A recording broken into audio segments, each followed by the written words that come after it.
আসসালামু আলাইকুম everyone, welcome back to my channel. আশা করি আপনারা সবাই অনেক বেশি ভালো আছেন। আমিও আলহামদুলিল্লাহ অনেক বেশি ভালো আছি।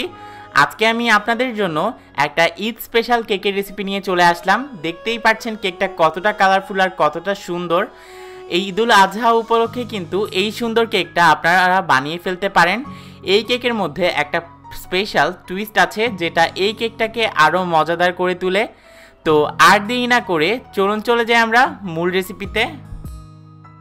প্রথমে আমরা এখানে রুম টেম্পারেচারে থাকা 4টা ডিম নিয়ে নিচ্ছি। তারপর আমরা এর মধ্যে অ্যাড করে দিব 1 চা চামচ পরিমাণে ভিনেগার। আপনারা চাইলে এখানে লেবুর রসও ইউজ করতে পারেন।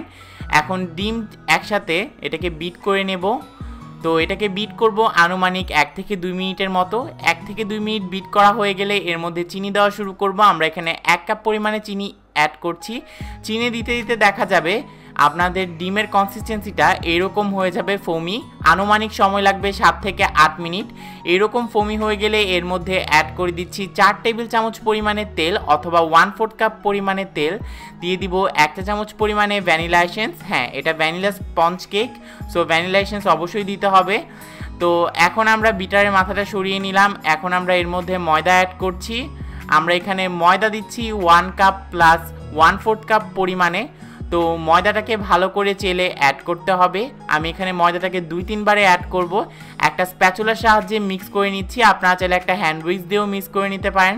আপনারা কিন্তু সবাই জানেন কিভাবে একটা পারফেক্ট ভ্যানিলা স্পঞ্জ কেক বানাতে হয়, তাও বারবার আপনাদের সাথে শেয়ার করা।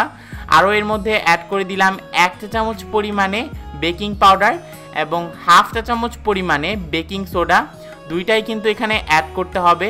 ওইটা দিয়ে মিক্স করার পর এখানে একটা 8 ইঞ্চি মোল্ডে এটাকে বেক করে নেব 160 ডিগ্রি সেলসিয়াস প্রিহিটেড ওভেনে 30 মিনিটের জন্য। তো 30 মিনিট পর বের করে আনলাম। দেখতেই পাচ্ছেন কেকটা কতটা সুন্দর হয়েছে আর কতটা পারফেক্ট হয়েছে। এখন আমরা এটাকে ডিমোল্ড করে নিচ্ছি। এরপর এটাকে স্লাইস করে ঠান্ডা করে আমরা ডেকোরেশন করে নেব। তো কেকটাকে স্লাইস করে চলে আসলাম। এখন আমরা এটাকে ডেকোরেশন করছি। দিয়ে দিলাম হুইপিং ক্রিম। আজকে আমি ভিভো হুইপিং ক্রিমটা ইউজ করছি। তো এখানে নিচে সামান্য পরিমাণে ক্রিম দিয়ে দিলাম। তারপর আমরা এখানে সুগার সিরাপ দিয়ে দিচ্ছি কেকটা দিয়ে। এখানে 1 কাপ পানির সাথে 1 টেবিল চামচ পরিমাণে চিনি মিক্স করে নিলেই কিন্তু সুগার সিরাপ হয়ে যাবে, খুবই ইজি। তারপর আমরা এখানে হুইপিং ক্রিম দিয়ে দিচ্ছি। যতটুকু আপনার মন চায় আপনি দিয়ে দিবেন, তাতে কোনো প্রবলেম নেই। এরপর আমরা এখানে একটা স্প্যাচুলার সাহায্যে এটাকে স্মুথ করে নিলাম আর দিয়ে দিচ্ছি ফ্রেশলি কাটা ম্যাঙ্গো। এটা দিলে এই কেকের ফ্লেভারটাই চেঞ্জ হয়ে যাবে, খুবই ট্রপিক্যাল আর ফ্রেশ একটা ফ্লেভার আসবে। এখন যেহেতু ম্যাঙ্গোর সিজন, আপনারা কিন্তু এই ম্যাঙ্গোটা দিতেই পারেন। ঠান্ডা ঠান্ডা ম্যাঙ্গো খেতে কিন্তু কেকের মধ্যে অনেক বেশি ভালো লাগবে। লাস্ট লেয়ারটাও দিয়ে দিলাম। লাস্ট লেয়ারটা দিয়ে একটা পাইপিং ব্যাগের মধ্যে ক্রিম দিয়ে চারপাশে আমরা এইভাবে দিয়ে দিচ্ছি। আপনারা সবাই জানেন কিভাবে কেক স্মুথ করতে হয়।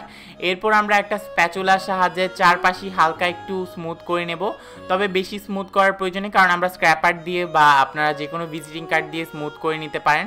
মোটামুটি একটু স্মুথ হয়ে গেলে এরপর আমরা স্ক্র্যাপার দিয়ে টান দিব। তবে স্ক্র্যাপার দেওয়ার আগে আজকে যেহেতু কালারফুল কেক হবে, আমি এখানে বিভিন্ন ধরনের কালার ইউজ করছি।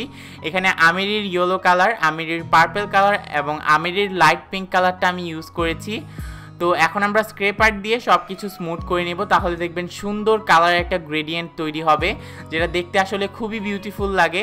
আপনারা চাইলে কিন্তু এরকম ভিজিটিং কার্ডও ইউজ করতে পারেন।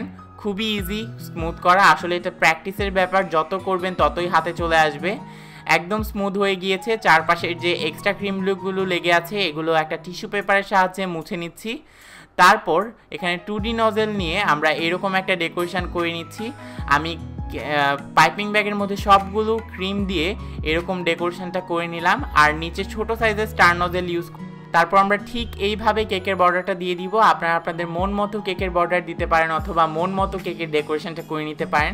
আমি জাস্ট আপনাদের একটা গাইডলাইন, যতটুকু পসিবল আসলে আপনাদের সাথে শেয়ার করার ট্রাই করি। তাও অনেকেই কিন্তু নেগেটিভ কমেন্ট করতে ছাড়েন না।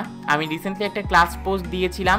অবভিয়াসলি আপনাদের সাথে আমি সব কিছু শেয়ার করার ট্রাই করি, তবে আমাদের সবারই একটা প্রফেশনাল লাইফ আছে। এই কারণে আমরা কখনো প্রফেশনাল লাইফের সাথে ইউটিউব লাইফটা মেলাতে চাই না, কারণ আমরা প্রফেশনালি বেকিং শিখাই আর ইউটিউবে যেটা শেয়ার করি ওইগুলো অথেন্টিক হয়। তবে কখনোই 5 মিনিটের ভিডিও আর 3 ঘন্টার ক্লাস এক হয় না। তাও আপনারা অনেক নেগেটিভ কথা বলেন, যেগুলো আসলে ইগনোর করেই যেতে হয়। তো যাই হোক, ওপরে এখন আমি কেকটাকে কেটে দেখিয়ে দিচ্ছি কেকটা কতটা সুন্দর এবং পারফেক্ট হয়েছে। কেকের লেয়ারগুলো কিন্তু অনেক অনেক সুন্দর হয়েছে। তো দেখতেই পাচ্ছেন কেকগুলো কত সুন্দর। তো আশা করি আজকের এই সিম্পল কেকের রেসিপিটা আপনাদের কাছে অনেক ভালো লেগেছে। এই ঈদে কিন্তু ট্রাই করে দেখতে ভুলবেন না, আশা করি আপনাদের অনেক বেশি ভালো লাগবে। যদি ভালো লেগে আপনারা বানিয়ে থাকেন অবশ্যই আমার ফেসবুক গ্রুপে শেয়ার করে দিতে ভুলবেন না। আমার নতুন ফেসবুক পেজে অবশ্যই লাইক দিয়ে পাশে থাকবেন। আর আজকের ভিডিওটা আপনাদের কাছে একটু হেল্পফুল মনে হয়ে থাকলে একটা লাইক দিয়ে পাশে থাকবেন। ফ্যামিলি অ্যান্ড ফ্রেন্ডসের সাথে অবশ্যই শেয়ার করে দিতে ভুলবেন না। আর আমার চ্যানেলটি সাবস্ক্রাইব করে আমার পাশে থাকবেন আর আমার বেল আইকনটিতে প্রেস করে রাখবেন। Bye bye.